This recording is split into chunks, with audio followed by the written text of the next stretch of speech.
السلام عليكم ورحمه الله تعالى وبركاته. مرحبا بكم معايا اليوم في وصفه جديده. اليوم ان شاء الله غادي نشوفوا وصفه ديال الشاورما. غادي نشوفوا شاورما اللحم وشاورما الدجاج. حنا موالفين دائما كناكلوهم برا، ولكن ربما ما عمرنا زعما ما حاولناش نديروهم في الدار. شنو رايكم نديروهم؟ غادي يكون التحضير بطبيعه الحال ماشي بحال هما عندهم الات عندهم، غادي يكون تحضير منزلي ولكن مذاق روعه. وصفه كذلك كنصحكم بها في شهر رمضان المبارك، خفيفه سهله ولذيذه. بالنسبه للمقادير غادي ندوز. عندي 250 غرام ديال شرائح ديال الدجاج، 250 غرام ديال شرائح اللحم.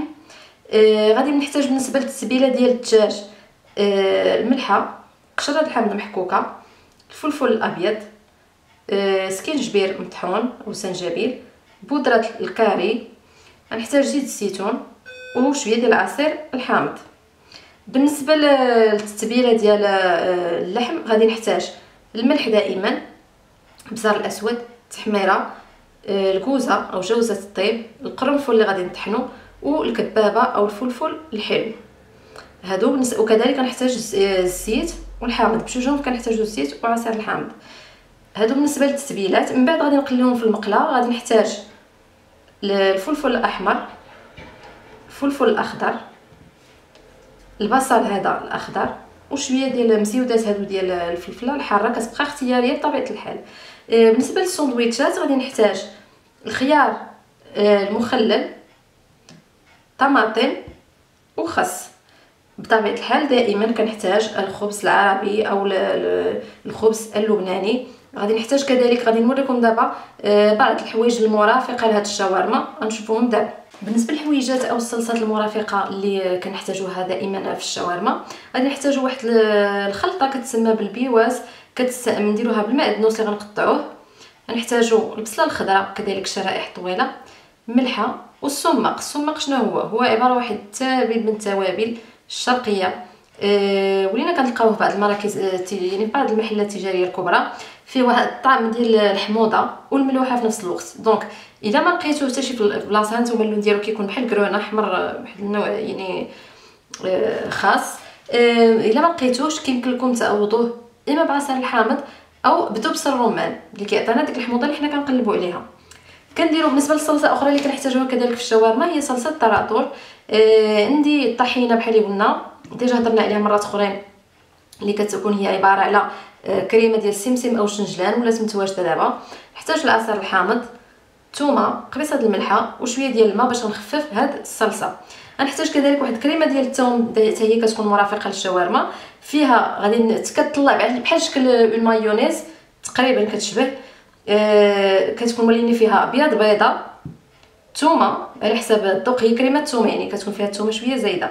كنحتاج شويه ديال الخل او عصير الحامض، شويه ديال الملحه، وكنبقى نزيد الزيت بشويه بشويه وانا كنطرب. دونك هادو بعض الحوايج اللي كنرافقوا بهم الشاورما، بالاضافه الى البطاطس المشويه في الفرن اللي شفنا الفيديو ديالها، وكذلك الكريمه ديال الحمص اللي كذلك شفنا الفيديو ديالها. اللي بغى يشوف يعاود يشوف الفيديو يشوف الفيديو مره اخرى. اول حاجه غادي نبدا بها في التحضير ديال الشاورما هي غنشد هذوك لي فيلي ديالي، نقيهم من اي حاجه جلده ولا هذه زايده، وغادي نقطعهم شرائح طويله. نفس الشيء بالنسبه للحم، بحال اللحم والدجاج نفس الطريقه، ونديرهم شرائح طويله.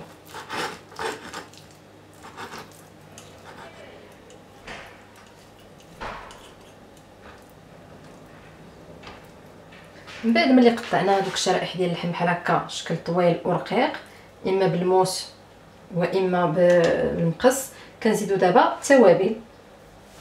غندير الملحه، البزار الاسود،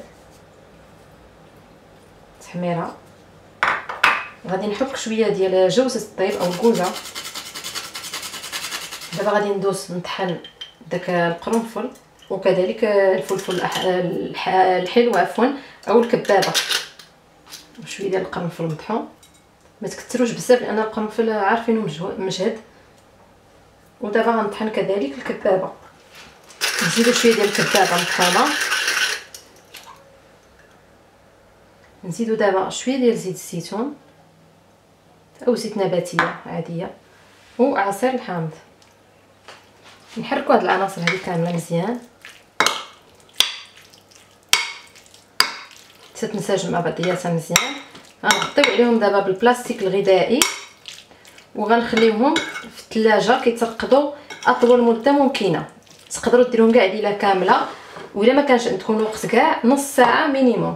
بالنسبه للدجاج ها هو نفس الطريقه، قطعته طويل ورقيق، شرائط طويله ورقيقه.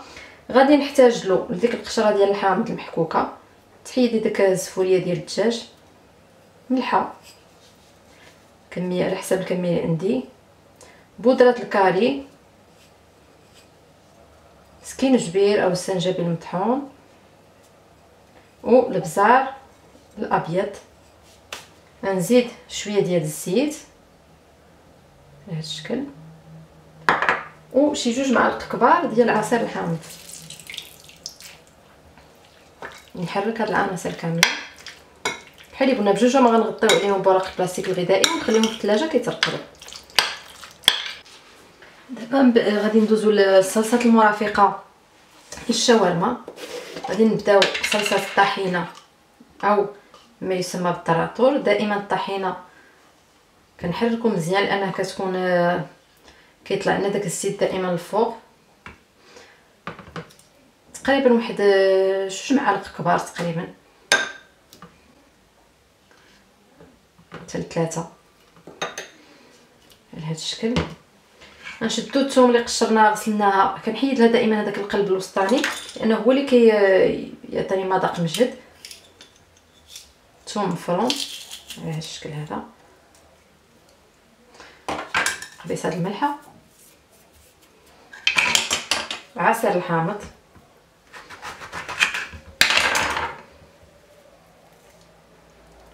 تقريبا جهد واحد المعلقه كبيره. كنحرك على هذا الشكل هذا.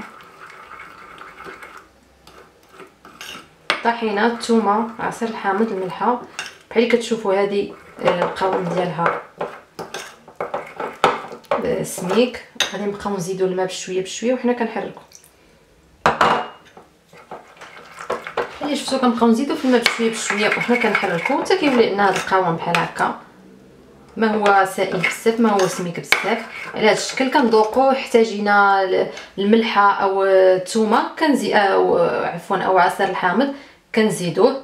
هذه هي صلصه التراتور او صلصه الطحينه اللي غادي نستعملوها في الشاورما.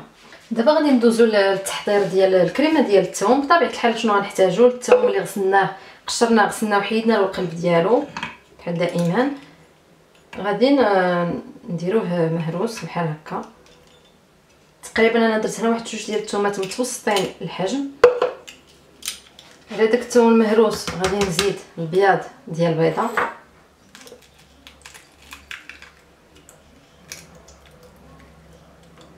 غادي نزيد شويه ديال الملحه وشويه ديال الخل الابيض او عصير الحامض. دابا بحال اللي كتشوفوا درناها في كاس ديال الطراب وغادي نبدا كنطحن فيها. وانا كنزيد في شويه بشويه بشويه في الزيت. نطحن في الاول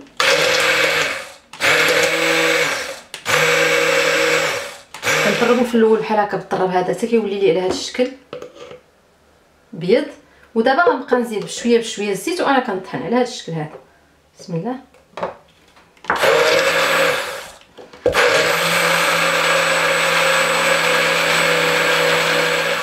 بحال شفتوا كنبقى كنطرب وانا كنزيد في الزيت بشويه بشويه حتى كتولي لي الكريمه على هذا الشكل. كتولي تقريبا كتشبه كتقال وكتولي كتشبه الكريمه ديال المايونيز. هانتوما الحاجه المرافقه كذلك للشاورما هي هاد البيواس.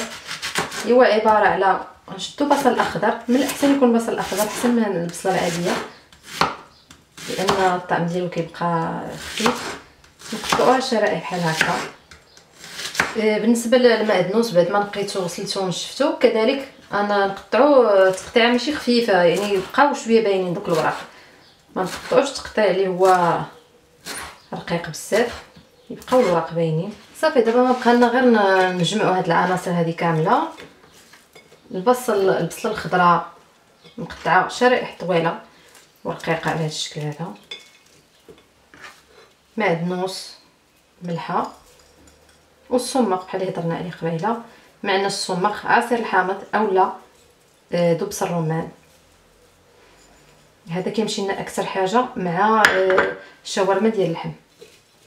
دابا غادي ندوز لعمليه الطهي ديال الشاورما ديال اللحم والدجاج. ها هو من بعد ما ترقدوا عندي. دابا غادي نشد الفلفله الخضراء، الفلفله الحمراء والبصل الاخضر، غادي نقطعهم شرائح طويله على هذا الشكل. هانتوما بحال هكا شرائح طويله ورقيقه. سخنا الزيت في جوج ديال المقلات باش غادي نبدا في الطهي ديال الشاورما ديال اللحم وديال الدجاج. بالنسبه للشاورما ديال اللحم غندير البصله مع الفلفله الخضراء وغادي نقليهم مزيان. عاد غنزيد لهم الشاورما ديال اللحم. بالنسبه ديال الشاورما ديال الدجاج غادي نخلي البصله الحمراء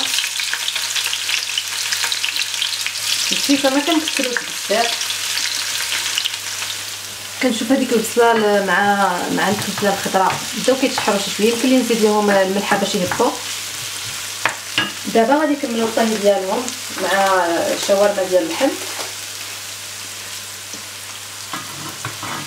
اذا شفت خاصني الزيت نزيد شويه.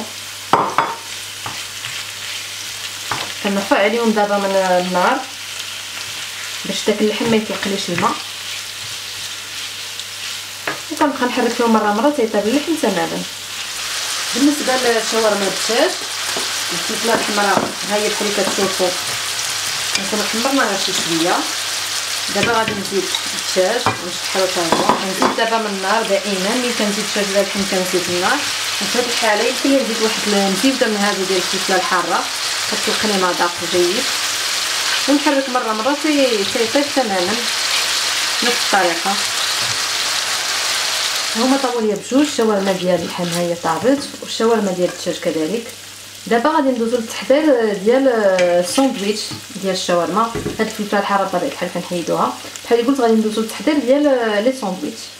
دابا غادي ندوزو للتحضير ديال الساندويتش. هو عندنا الرغيف ديال الخبز، غادي ندهنو بشويه ديال الحمص اللي شفنا الوصفه ديالو في فيديو اخر، اللي بغى يشوفها يعاود يشوفها.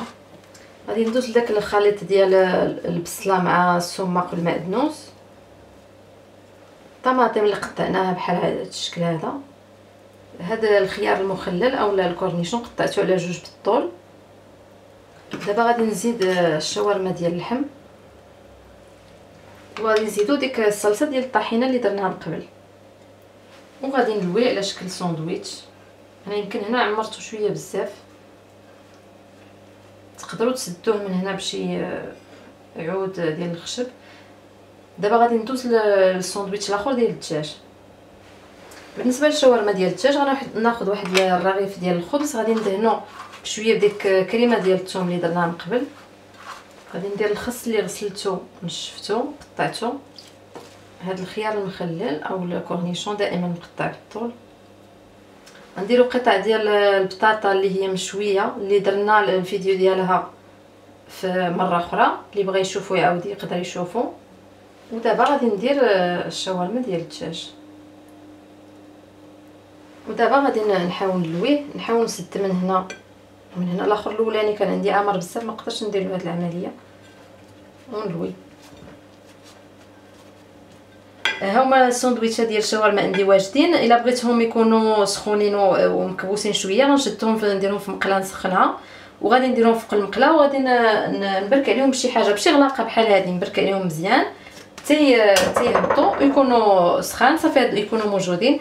صافي هذه الوصفه ديال شاورما الدجاج وشاورما اللحم مع الصلصات المرافقه، وكذلك شفتوا البطاطس المشويه والحمص اللي ما شفناهمش في هذا الفيديو، ولكن كاين الوصفات ديالهم في فيديوهات اخرين. نتمنى تكون عجباتكم الوصفه وانكم تجربوها. اي تعليق او تساؤل مرحبا. شكرا لكم بزاف والسلام عليكم ورحمه الله تعالى وبركاته.